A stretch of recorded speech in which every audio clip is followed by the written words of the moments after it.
Hi, welcome to Parents Gap Year, the podcast that celebrates living to travel and travelling to live. I'm Anne-Marie McCormack, filmmaker and radio presenter. And I'm Rod Gray, videographer and photographer. We're married.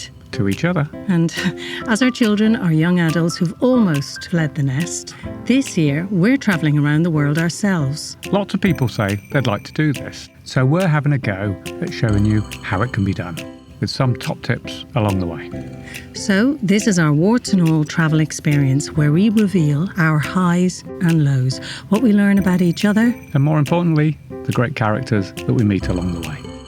Dirty blood, it was all just passing out of my arm. It was like bigger than an outstretched hand, definitely.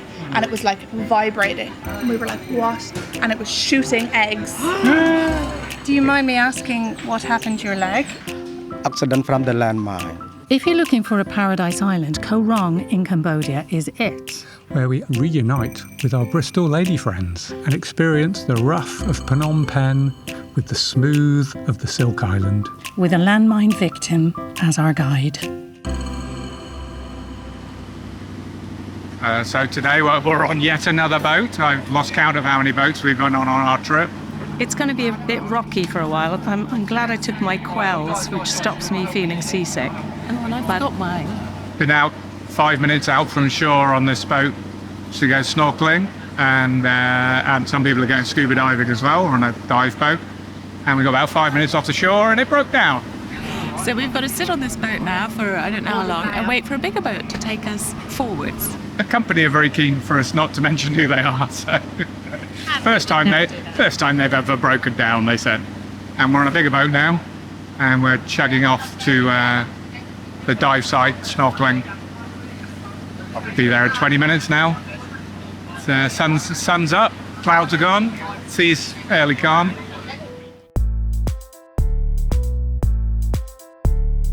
When you guys see our yellow inflator up on the surface, then start to slowly make your way back to the boat, because in 5 or 10 minutes then our divers will surface up. Okay. So do we have to look out for sea urchins, Justin? Actually, yes. I just wanted to ask you about your injury on your arm, because I met you in a shop where you were trying to buy insect repellent, and I noticed you had this rather nasty swollen arm with a really big pustule. And it looks like this is 2 days later and it's much, much better. So tell us about what happened as a dive instructor. So we were diving one of the dive sites in the Koh Rong archipelago, actually just here at the small island, Koh Tuch. And on Koh Tuch, as you go onto the reef and you turn either left or right, the first kind of group of corals you get is this big Goniopora patch. And you'll see when we go now, it's this brown soft coral, but it like moves in the water because it's a soft coral. And I think there's just an urchin, like a sea urchin, in a kind of hidden place. Because I often find when I dive there, sometimes the coral will get moved and then you see like a sea urchin within there that potentially isn't so visible like all the time. And I was literally just diving with my customers and then I just felt this like huge sting, like here where obviously the thing is, and I pulled my rash vest down, and when I seen it, it was just like a little hole, like, you know, when you get a injection or something, like the same kind of thing. And I just left it. I thought it would go away. But then I knew I'd been stung by a sea urchin. Like I seen the sea urchin, and then I also seen the spine like in my arm. But after, like, your body pushes the spine out on its own, so you kind of have to leave it. And then the spine got pushed out. But then obviously it was all like infected. We were with a group of guests on this boat, the big one, and we were jumping off the top of the boat. And I jumped, but like my arm landed parallel with the water like this, and the thing actually like burst. I think it had burst the day I met you, actually. And it was you said, oh, well, it's fine, it burst today. Actually, when we got back to the shop, I just stood at a table like this with the manager, like with my hands on the table, just pushed everything out of it. And she was just, like that dark red, like dirty blood. Like it was all just passing out of my arm. Like if you came out on a day trip, for example, as a recreational diver, and you got stung by a sea urchin, you have the option of, I'm not going to do this second dive, my arm's really painful. Whereas as the dive professional on the boat, even though you've been stung by a sea urchin, you've still got 5 customers that you need to take on a dive. You don't necessarily have a choice. You are going to get in the water with it. Wow. So you're only 19 and you have done a dive internship? Yes, it was an internship, yes. In South Africa? Indeed. And how much did that cost you and how much time? Well, I actually got it slightly discounted because I was already a qualified recreational diver when I went there. Based on the conversion we did, maybe like £6,000. It's a lot of money. I'd say. Indeed. What? Let go of the rope quickly. Which way is it going?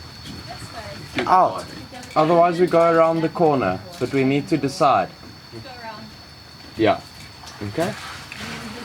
Okay, because the current is a bit too much for the divers?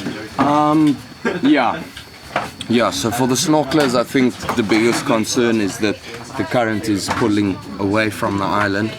And Jade is obviously worried with the divers that they get pulled into the bay and there's boat traffic and all of that. Yeah. So we'll go around the corner just to where that red buoy is. You can see it from here. Yeah, it's all fun and games. It's all fun and games. We've arrived at our snorkeling spot, but unfortunately there's too much current, and now we have to move on without even dipping our toes in the water and seeing the reef close hand, which is very frustrating because it's about 50 metres away. We've all experienced being on a reef. You in Thailand, Izzy, 30 years ago, yeah? 35 years 35. ago. There's very little soft coral left. The dive instructor said it was the change in the ocean temperature that killed the coral. But I think there was a fair amount of fish bombing as well. And overdiving. It's been overdived. I know, and actually we all agree that 30 odd years ago when I was in the Barrier Reef and around that area, the colours were utterly divine. That was the best diving ever. Yeah. And apparently the Philippines are very good, according to Sam, my son, but he might be measuring it against what he's seen in Thailand and Cambodia, so hopefully it's more colourful. He did say there's more fish, so if we get to the Philippines that'll be an easy one to compare to. But I remember the first time I went snorkeling in the Barrier Reef on Lizard Island, it absolutely blew my mind. Yeah. The otherworldliness of it. Yeah. The second dive that we just had, it was much more immersive. You were very, very close to the coral. Sometimes I was getting freaked out because I was afraid my flipper was going to touch off some of the coral. And then the sea urchins are the biggest I've ever seen in my life. They're nasty, aren't they? They are nasty. And they have like 5 little white star, and then they've got this central eye, which it looks like it's following blue you. eye. It's blue, with a tiny little tip of white. They are utterly beautiful when you look at them, but they're also extremely scary, as in Justin's arm. It was testament to that. That was good. I enjoyed that. It was good. I'm glad to see you smiling, because you weren't smiling after the first one. No, I wasn't smiling after the first one. Yeah. I was just very disappointed. Yeah. Because I thought it would be better here than in Thailand, and it wasn't. Yeah. But I think that's better than what we saw in our nine, personally. I don't know, because we saw sharks in our nine.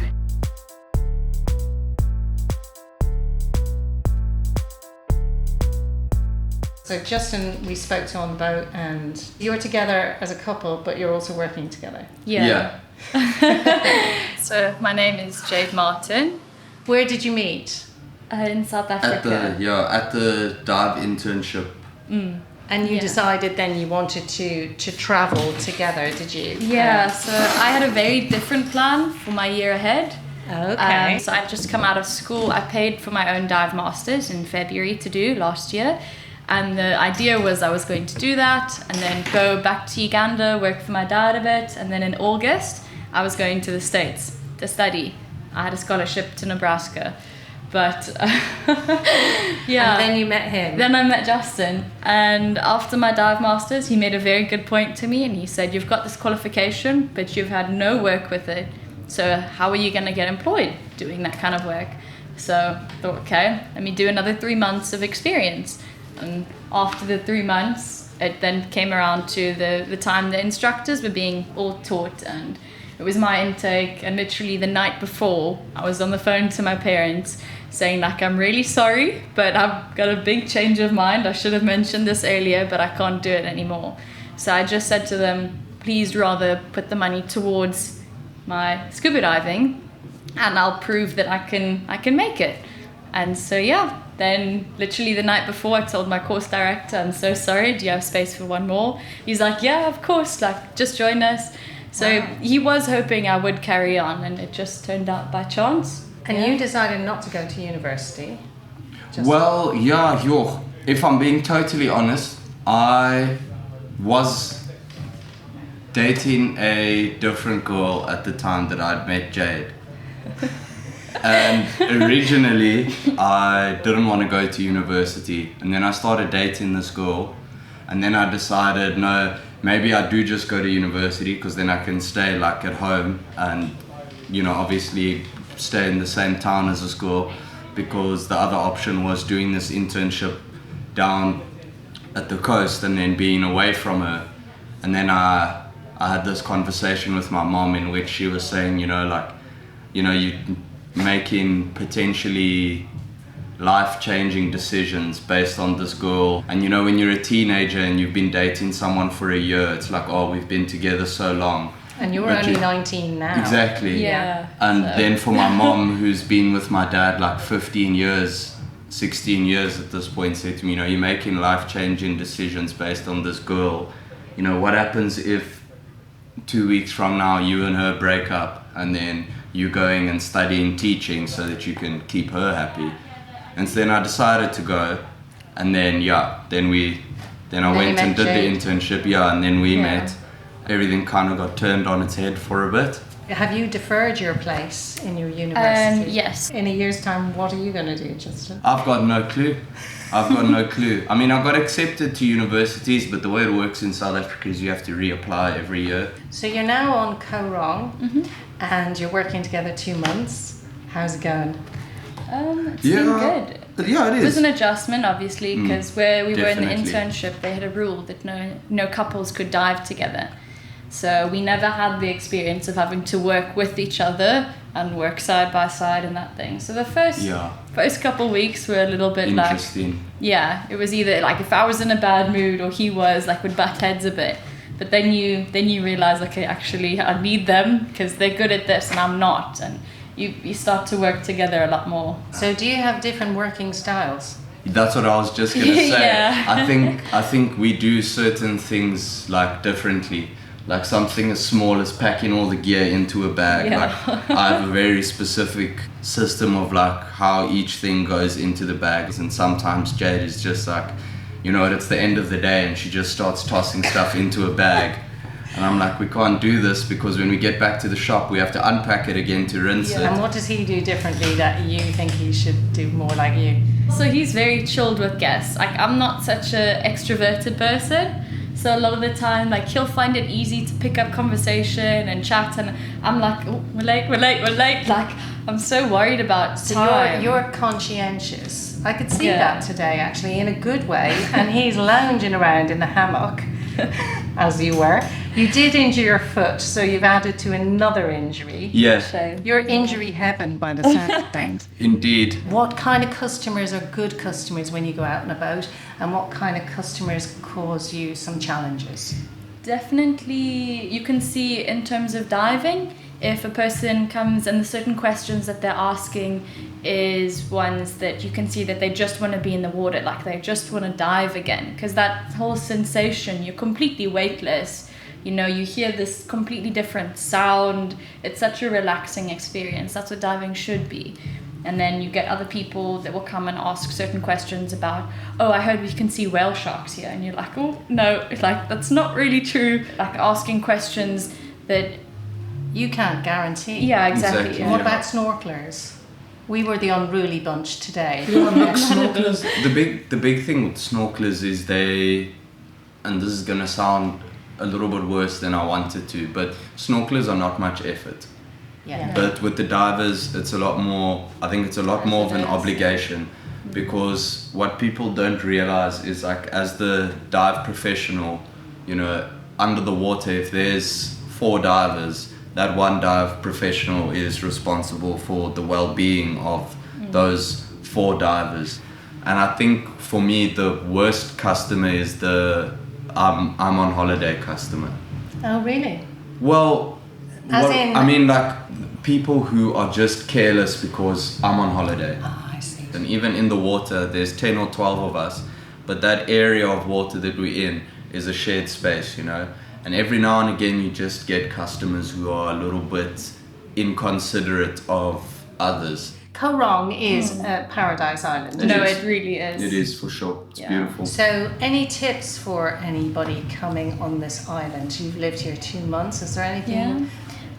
Specific to Koh Rong, I'm not really Yeah. sure what the other islands are like. Definitely, if you're coming and you want to do a whole lot of activities, Bring cash. Bring cash, because there's obviously no ATMs on the island. There is in the port in Sihanoukville, but not this side. So yeah, bring cash. And also at least book a day off where you can take a scooter and you can explore the island, because there is quite a good road and it goes around to each of the beaches, goes around to each of the resorts. You know, you can rent a scooter for $10 and go for the whole day, bring it back in the evening. So you get quite a range of guests here. You get the hostelers, obviously, Yeah, who the hang out at a backpackers. particular bar, which always has music playing, which is fantastic. And then you get the more mature guests, and you get a lot of different nationalities. Yeah, I think generally people are open-minded that it is a party island. But yeah, we do get the occasional people coming and saying like, where can we have a little bit more of a chilled time, or that kind of thing. And you're on a quieter end of the beach. Yeah, it is nice. Supposedly.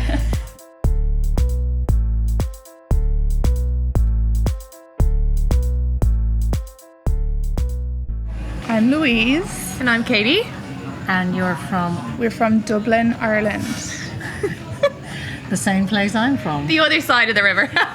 The wrong side of the river, I We're would north say. siders. That's it. And only Irish people discuss which side of the river they're from. She said to me straight away, "Oh, you're definitely a Dove." I was like, what's that supposed to mean? I must have a thicker accent. No, you've definitely a Dublin accent. Of course I recognise a Dublin accent anywhere I go. It's like I'm trawling for Dublin accents. I know, we're the same. Anytime we Pray hear for someone Irish, now we're Yeah. like, oh my God, you're Irish. I'm so excited. Okay, tell us your story. You've been travelling for how long? So we left on the 28th September, so we're just under the 6-month mark we're travelling for. Only 9 weeks left. And how does that feel? We're a bit traumatised now, being like, holy crap, we have to go back to work soon.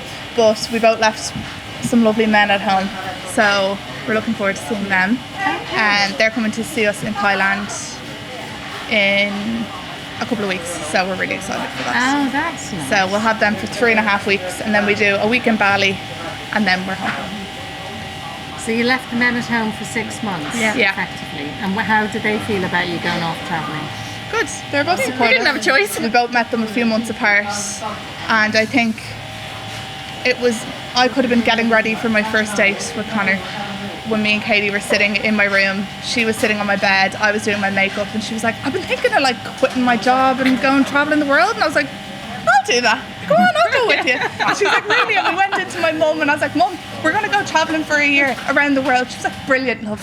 And I knew she was like, no, you're not. Not a chance. We're both really home birds. So. Here we are.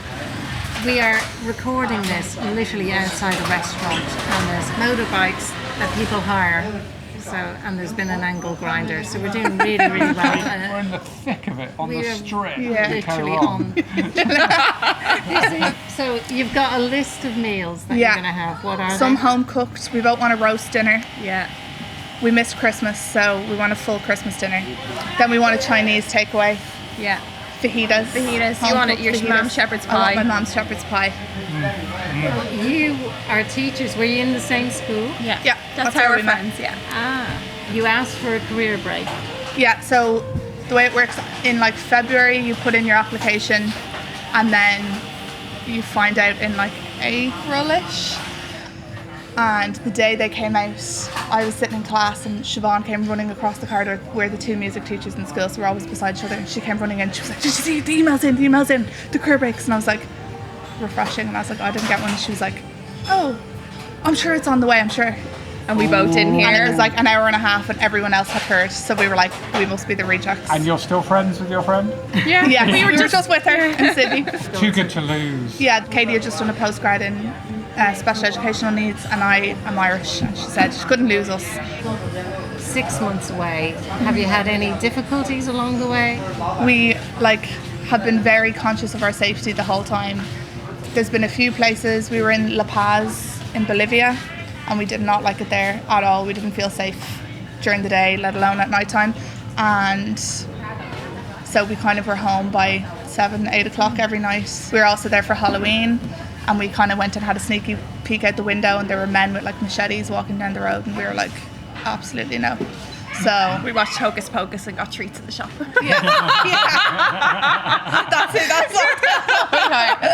In Argentina, we were in Buenos Aires, and there was an election, presidential election, and again, it was recommended to us that we don't go out that day. It was like the Donald Trump type. He's actually who won.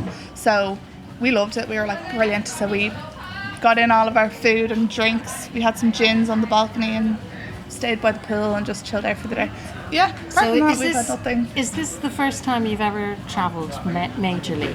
Yeah. So you're young women, aren't you? Yeah, well, I think we were both kind of like, this is the last chance now we have to do it. Obviously, we were both single when we made the decision, but we were like, we want to focus on our careers and buy houses and get married and have kids and do all those things. And I think if we had met the boys, we would never have planned it.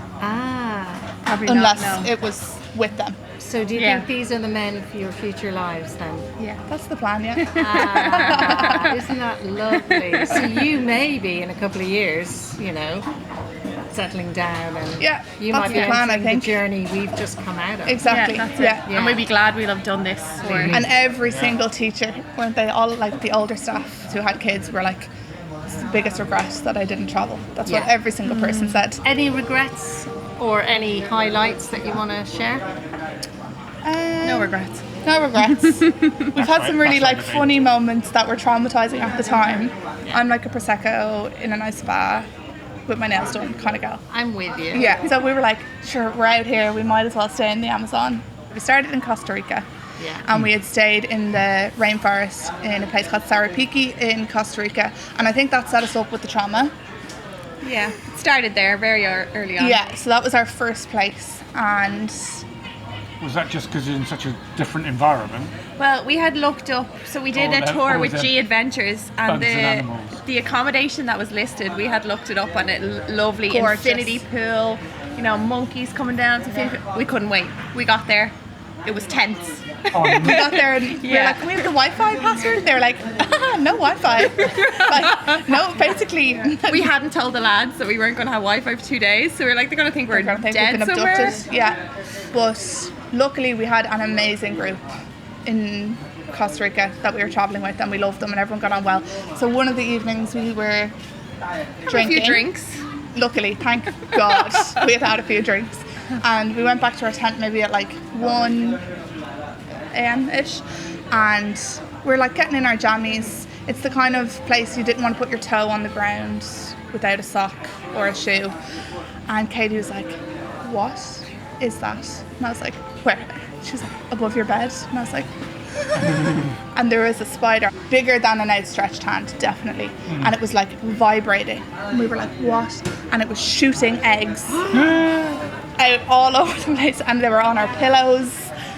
So then we were like, okay, what do we do about this? And Katie was like, I'll get the bin, and I could shake it. And then I was like, I think I read once that if you stand on a certain kind of spider, it multiplies. I think I could have made that up, or it could have been a cartoon. And I was like, no, we can't do that. And then Katie was like, shit, okay, we can't do that. So we just stood there, and the sweat's dripping down us, and I was just like, I don't know what to do. So I ran. Multiplying, in fact. So I ran out to one of the lads who, luckily we knew that every tent had 2 double beds. And one of the lads, Andy, was in there on his own. So we were drinking with him, so we knew he was awake. So we ran down. And he was like, just get it out, I'll get it out. And I showed him a picture, and he was like, never mind, I'm not getting that out. He was like, just come and stay here. So we did a few trips, packing all of our stuff up and back. And finally, we got into Andy's bed. Thank God for Andy. So that set us up then for the Amazon.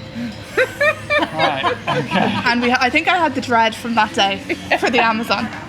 As it got closer and closer, we were like, oh my god. Amazon's quite big, isn't it? Yeah, and it's quite hot, and we had to wear long sleeve tops, long sleeve trousers. Your trousers had to be tucked into your socks, hiking boots, and it was like 40 degrees. And we were just like dripping. We had about 7 cold showers a day. We were on malaria tablets, which upset both of our stomachs. But my mum has this phrase when we were going. She just kept being like, "You just have to stop and take it all in. Take it all in." And we called them Karen moments now. That's my mum's name. So we'd be like absolutely miserable, dripping sweat. I was vomiting at one stage from the malaria tablets from the heat, and we're like, just take it all in. Just take it all in. This is great, isn't it?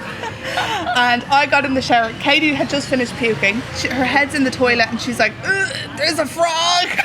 And I was like, "What?" So I go in, and there's just a frog jumping around this tiny bathroom. There's no electricity, so we're lit by candlelight. 2 candles in the room. So I'm like, right, I'm getting in for one of my many cold showers. And I jump in, obviously naked. I'm in the shower.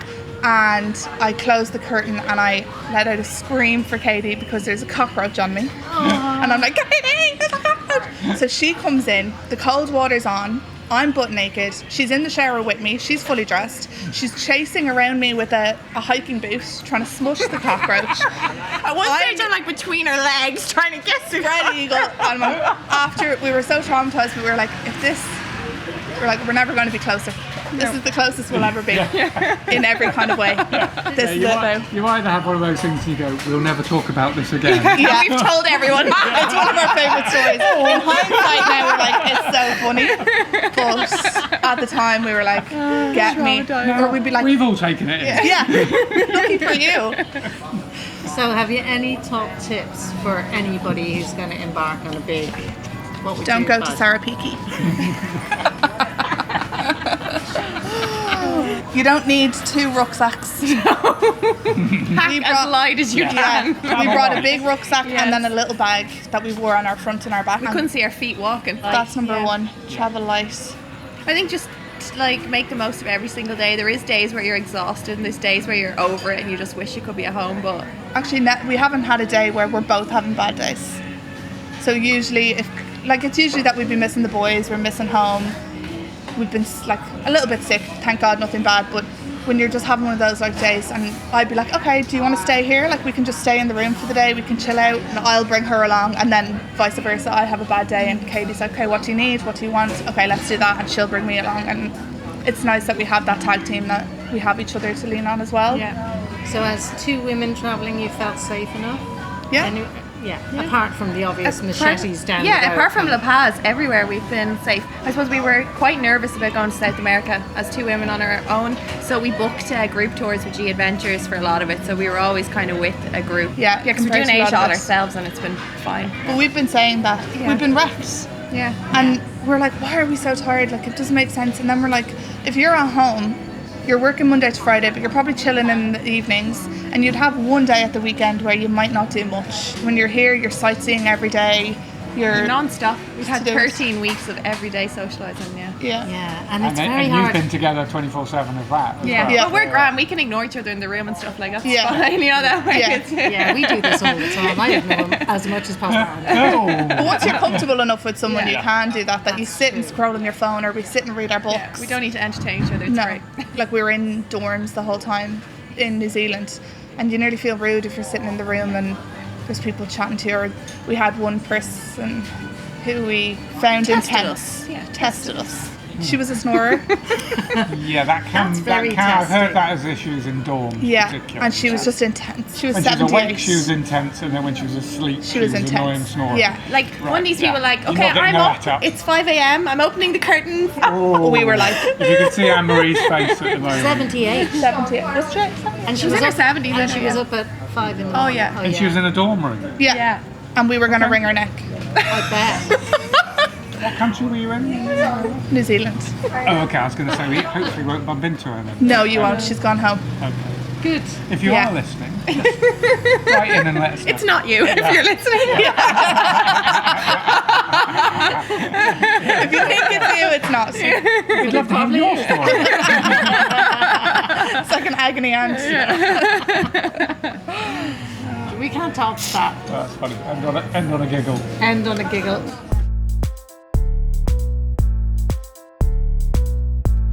Cheers. Cheers. Thank you for the Cheers. glasses. Chilled glasses as well. Yeah, come in the Very freezer spoiled. section of the fridge. It's our last night. Cheers. The best beer yet. That's really nice. Yeah. We've probably spent the last 10 days on and off fairly much just wearing swimwear. Yeah, we've noticed. Would be true. Yeah. I'm very familiar with you in your swimwear because we see each other at the sauna David back Lloyd. in Bristol, We see each other trying to more keep warm. undressed than dressed. Exactly. In fact. Yeah. So we're Yeah, just well, keeping in the style we're accustomed. Comfortable in that scenario. You're looking very svelte, so the diarrhea and the vomiting, And the vomiting has done has had really an well. effect. You know, Yeah. I must say, Roger, you do look very dashing in your hat. Thank Your you. straw hat does suit you. I do have to wear my hat because I don't know if does the listener know Yeah. that I had a bit of skin cancer cut out 3 days before we set sail. Just I going think for we the might sympathy have. vote there, So you- but I have to wear a hat at all times in the sun. Doctor's orders. So before we continue, I have presents. You do not. I do. It's very exciting. That is exciting. Oh, that is exciting! Wow, Oh, that is that is Tupperware. that precious. is Tupperware box. Oh, So your I sun don't cream. know if you That take looks that on the really plane. good. stuff's going in the hold, so we can. We love useful things. This is what you become obsessed with when you're travelling. You mentioned when we met in Chiang Mai, we followed you on your holiday. So I'm just now countering this with a slightly different shift that occurred. So we had a Last Supper about 2 weeks ago, and we really thought this is it. We were going to see him reap, and you were going to Phu Quoc. yeah. So tell us about Phu Quoc. Oh, sorry. The beer is kicking in We already. don't know about the Phu Quoc. I heard it's very good. And anyway, Phu Quoc. Phu Quoc. It's a Vietnamese island south of Cambodia, actually. Not far from Rong. No, 90 kilometres. Yeah. And it's But it Vegas. takes a while to get here. You arrived, you sent us some photographs, and you said something like, we're on the Amalfi Coast / Europe, Italy, Little Slash Las Vegas / Dubai, Yes.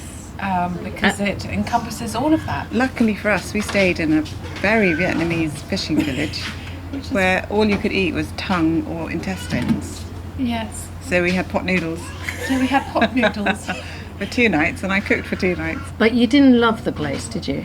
You were planning to stay there. we didn't love the place because all the nice beaches belonged to all the resorts, and it was fairly obvious that you weren't part of that resort when you're walking around. Yes. The Sunset Town is quite a big, large chunk of the Amalfi You have Coast. Sicily as well. You've got Taormina. Taormina. There's Rome. And There's the then- Trevi Fountain. Yeah. Did you say there was a Colosseum as well? Colosseum also. Yes, it's yes. unbelievable. So you All have compacted into one. Yeah, there's actually no one throughout the streets, and all these modern buildings go back at least a kilometre. I mean, Yeah, it's and they're all absolutely empty. massive, and it's Wow. all empty. The whole thing is completely Absolutely empty. huge. And then there's only a small bay, isn't there? It's quite a small Tiny beach. weeny bay. What, to feed all of the Yeah. accommodation that they Yeah. hope to fill? So who do you think they're actually marketing this to? People say that South Koreans quite like that sort of thing. They can go to the Amalfi Coast and don't have to do the 13-hour flight. And you're guaranteed the weather, and you're Guarantee the weather, and you pay the same prices, so it's fantastic for a cup of coffee. Same prices as Italy. Yes. Nice. Same price So as it's really Rome. authentic It's experience. It's really authentic. We've travelled a lot all our lives because our father was in the army. Did that mean wherever you Laid Met by him. hat. Was Paul Young? going back to England to school, and then you would hook up with your parents? Is that how it worked? Yeah, Yeah. basically. So it could be anywhere in the world? Oh no, I mean they were in really exotic places like Belgium, and Germany. Oh, how many weeks have you been away now? Oh, not very long, 5.5 weeks. So I wouldn't really call what we've done a travel. It was a little bit of a travel, in Laos. You've done 4 countries in 6 weeks. Yeah. I mean, not thoroughly through them. No. We've cherry picked, to be Yeah. honest, where we go and hopped in and hopped out. But I mean, that's travel. I don't know. I have a romantic view of travel where you'll catching buses with the locals for 46 hours and, and nowhere to shit. I reckon after hour 20 the romance wears off. Yes, I Be a think little bit of that on the slow boat. I suppose people hopped on and off with families and Tiny bit of it. Yeah. yeah. I suppose that felt more like travelling than other things we've done. I think that's been the most wow thing in a way for all of us, hasn't it? Memorable in lots of ways. But in terms of just being, this has been one of my favourite places, Rong, just because I've just loved it. Felt beach. more like a holiday. Yeah, it's a very nice beach here. Yeah, and we don't normally sit on beaches a huge amount, but the temperature here has been fantastic. yes, it's not too hot, is it? It's not And too hot. and the view has been fantastic. So do you feel sad about going back to Bristol? No, I'm quite excited about going back to Bristol. I'm excited to going back to my bed and my pillow. My bed and my electric blanket. Yes, now I'm a bit sad about getting home. I'd like to maybe travel for the next couple of years and then go home. It does feel really different to know that we're saying goodbye to you guys. What are we going to do? 3 days until we got company again. Yeah, so we're going on, and I feel like this is the end of our first leg of our 6 months. Does in a feel that way. So there'll be a whole chunk, another 6 weeks in Australia, Tasmania, then possibly New Zealand. We're not sure. But People are might. talking us round to New Zealand. Yeah. If it was a travel, we'd be begging for our food like the pilgrims. Going to Rome, the Talk millennium. to us in 4 months, because we might be penniless by then. Have our We'll begging keep going. bowls out. It's only money, isn't it? It's only money. You won't miss the money, but you will No. miss the experience. Yes. And the cocktails. I agree with you, Izzy. If I could do 3 months every winter, or 2, Yeah. I would be a very Make a happy huge bunny. difference. I try and go away to every life, winter. life Yeah. expectancy, I'm sure, lifestyle as well as life longevity. Also, it's important to get your vitamin D in.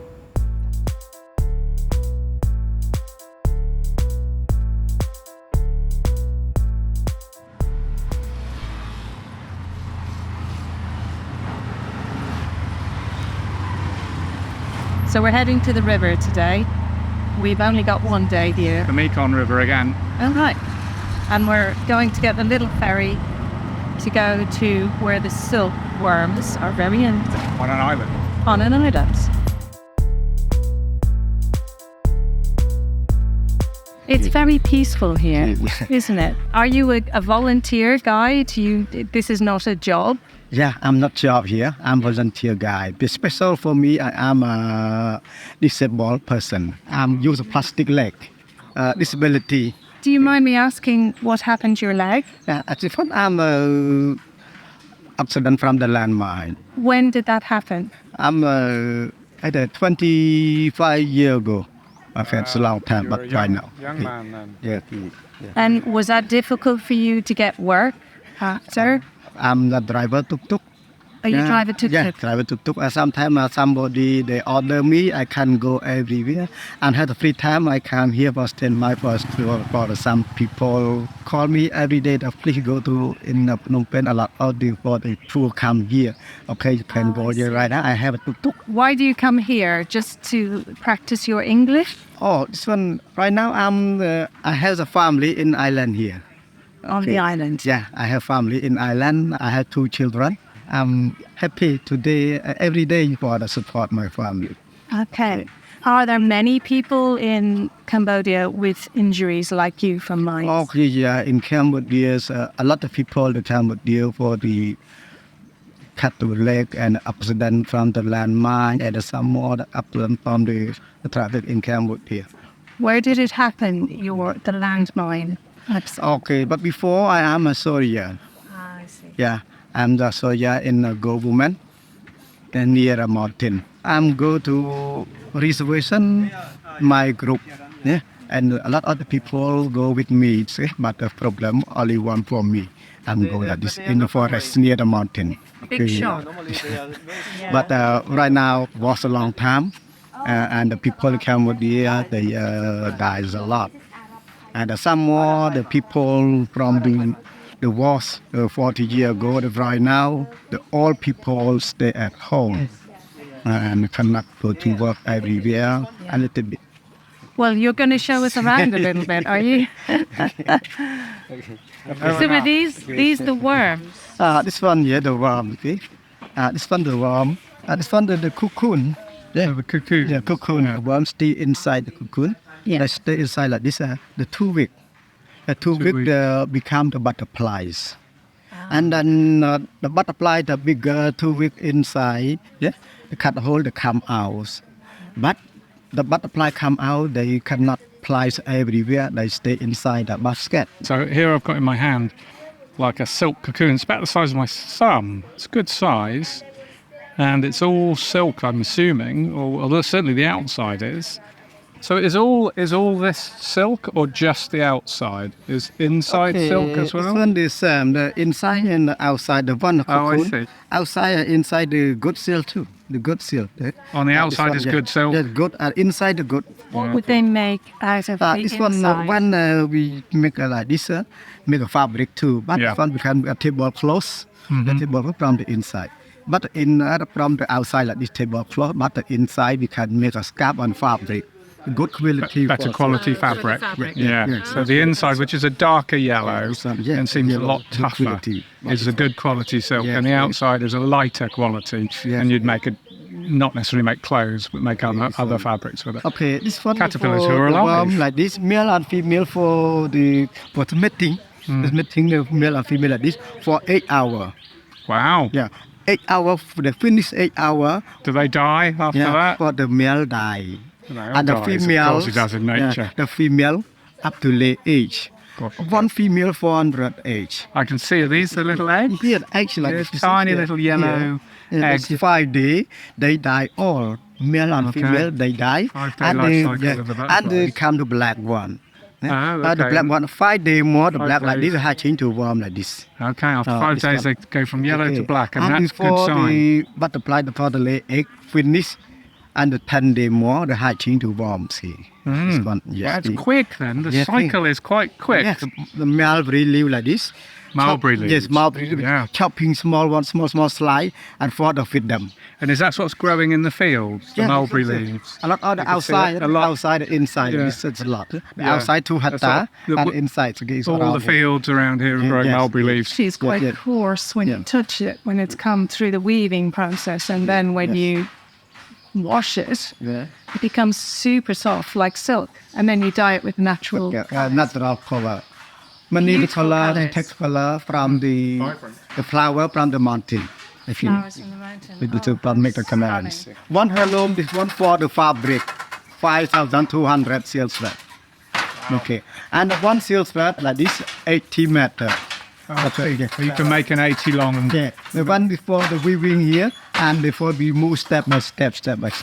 The front. At least it's not too hot here, is it? It's cool. Yes. It's in a cool a lot of the tree. It's not the mango tree. This one here. The mango tree. In the islands, there are a lot of mango tree. Yeah, that's short. Beautiful place.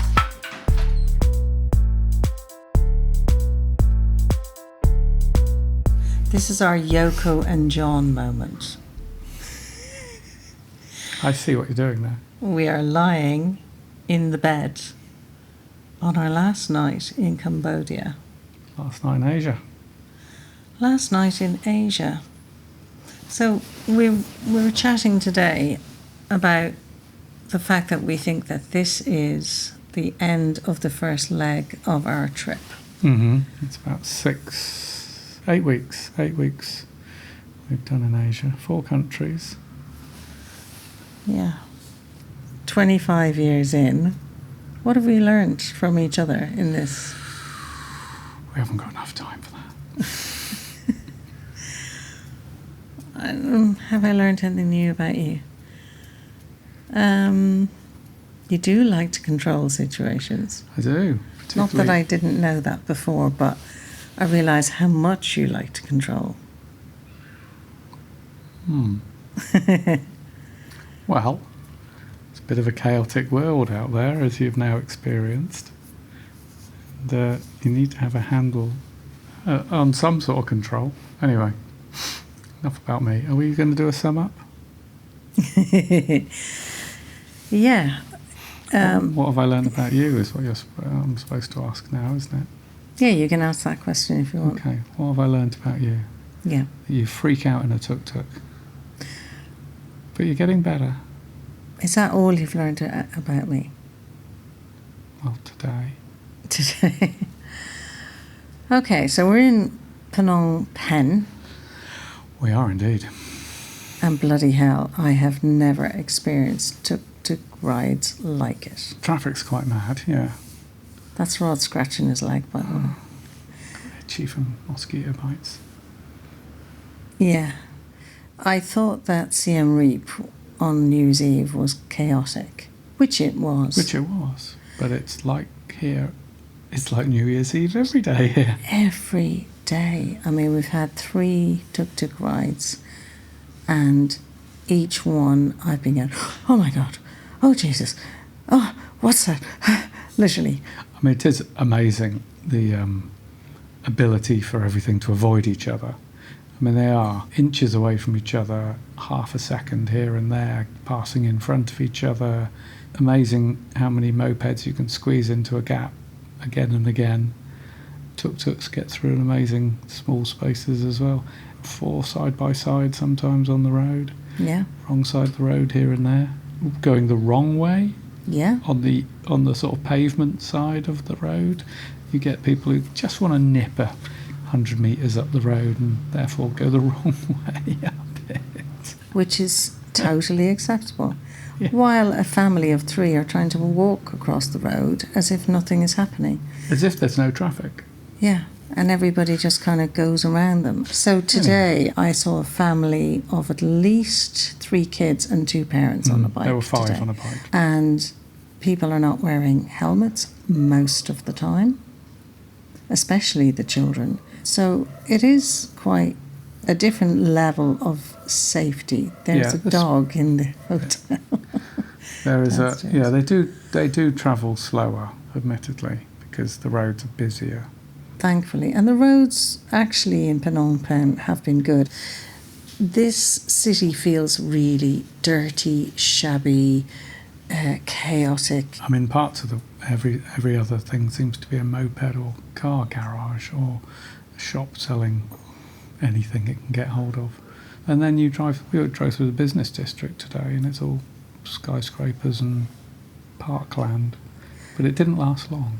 No, well, we had the most hair-raising tuk-tuk ride to the night market that took about 25 minutes. And it was 5 o'clock on a Friday. Yeah, my heart was in my mouth the whole way, most of the way. I was holding your hand, which is rare. That says a lot about our relationship. 25 years on, do you hold hands with your partner? Only when you're shit scared. Yeah, exactly. That's when I do it. But yeah, when we arrived, the night market was only setting up, and in fairness, it didn't look that exciting. No, it wasn't night time. No. So we walked around the square to try and find somewhere to eat and somewhere to get Wi-Fi, because I had a Zoom chat with someone happening. And you happened to spot across the road an absolute oasis of a place called the Titanic. The Titanic. What a name for a restaurant on the side of the river. But it's lovely. Sort of like a bit of a colonial lounging veranda. So we've been on the Mekong. Not only we've been on it in Thailand, in Laos, and now in Cambodia. Mm-hmm. The option in this city is to go to the killing fields, which most people do visit, and neither of us felt we wanted to do that on our one day, because it would be quite traumatic to do that. Mass genocide of your own people is, it's quite something to take on. Exactly. So we're flying to Australia tomorrow, and we just needed, amongst the chaos of the city, we needed a bit of peace, and you found we could go to the Silk Island, which was lovely. It's sort of an island dedicated to growing mulberry leaves to feed the caterpillars, to spin the silk, to weave the garments. And the patterns are exquisite, and it's very complicated, and you wonder how on earth do they and do slow. that. And I did buy a scarf. So, summing up, a third of our trip in. Yeah, the Asia leg at least. We may revisit. Well, it's been an eye-opener. Neither of us have been here really before. And it's been fascinating. And fun and adventurous-ish. And exciting to do. It's been an experience. And actually what we realise, and we know this about each other anyway, we don't love cities. We don't go, whenever we go on holiday, we rarely will choose a city to go to. We are island people. We love islands. Rong was an absolute gem of an island. I can dip in and out of a city and have an experience and go, whoa, that was an experience, but I don't want to stay in crazy big cities with lots and lots of people and lots of traffic and lots of chaos and lots of dust and dirt. And yeah, you find little places that you can hide, and the place we're staying in at the moment is an utterly beautiful hotel. Shout out to the Salina Boutique Hotel. Excellent. Very nice pool. Not too many angle grinders going in the morning. Apart from the odd tuk-tuk bip. And yeah, we know literally outside this door is chaos. I would say one of the summing ups I would have about Asia, it's really interesting and exciting to visit. I would really struggle to live here. And I realise, I like a certain amount of order in my life. I like nice environments. So I struggle with the dust and I look at the way people are living and thinking, I'd find it hard. Every shop front has someone lounging like as if a kid is asleep in the back of a shop, and I'm wondering, are they actually living there? They probably are living there. If not, they're living up above. And the shop might be anything. It could be selling crisps and water, and that's it. And then motorcycle parts. Yeah. Or scooter rental, or hairdressers. Or fruit. Yeah. Clothing. People are very industrious, though. They are. And, on the whole, they all seem to be pretty happy. Exactly. Very pleasant people. Everywhere we've been, the people have been smiley, happy. And that's not just in the tourist areas. Yeah. If you cherry pick where to go, it's beautiful and vibrant and exotic and fun, and people are lovely. You don't have to stray too far to find poverty and people living in very simple ways, cooking on a brazier on the street, sleeping in a shop front. And that seems to be all over Asia. So the haves and the have-nots are, like in any society, are there. But there seem to be a huge amount of free enterprise where everybody just sets up a little shack shop and sells whatever they can. Like even our guy in the Silk Village today, not only was he volunteering and getting tips, basically, on his days off, he was also a tuk-tuk driver, and he brought people there. He said he did it because he wanted to practice his English, which he learns from YouTube. There is a lot of people really doing stuff to feed their family, as he said. What I'm also taking away from this is if you can hang on to things that are really important to you that you do in your life while you're travelling, because if you're totally out of your routine and totally out of your comfort zone, you could become very at sea. Some people like to walk every day, others like to cycle. Driving, different thing here. You keep saying, I'm glad I'm not driving. I'm very relaxed because I'm not driving, so I don't have to think about the navigating and the chaotic street that's going on in front of us. I can just sit back and enjoy the ride while you're squeezing my hand. But the amount of times I'm literally watching a motorbike going right across our path, another one literally nearly hitting the tuk-tuk. The difference between us is I'm finding that fascinating, that is able to happen without any collisions. You're assuming everyone's going to be a collision. I'm just thinking, I don't want to be in hospital in Cambodia because we're flying to Australia tomorrow. The next 24 hours we'll be travelling. You are going to see your sister in Melbourne. In Melbourne in Australia. Yes, to Vicky, who I haven't seen in her own home in Australia for 25 years.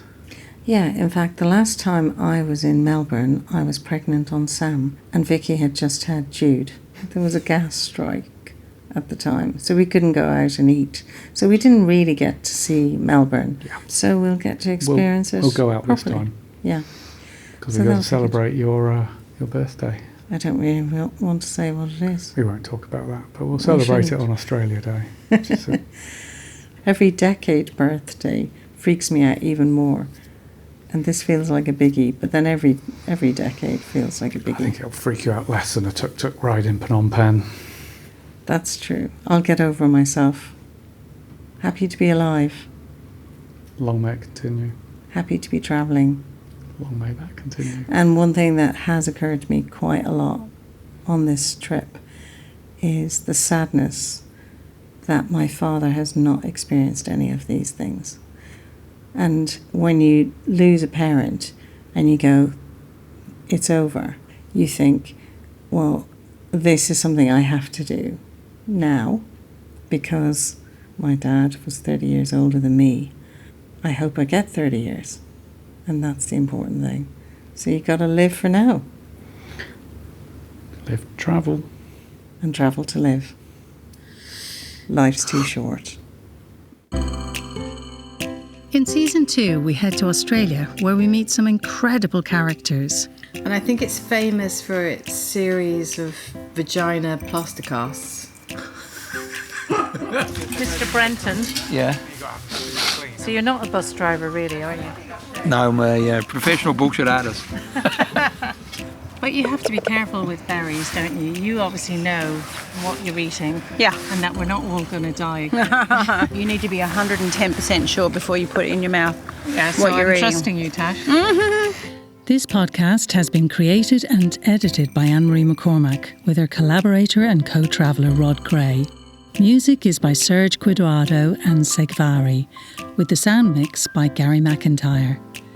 If you'd like to see pictures and videos of the places we've been to and the people we've met, please go to the Parents Gap Year Instagram page. And if you've enjoyed the podcast, please follow and share it. Thanks so much for listening.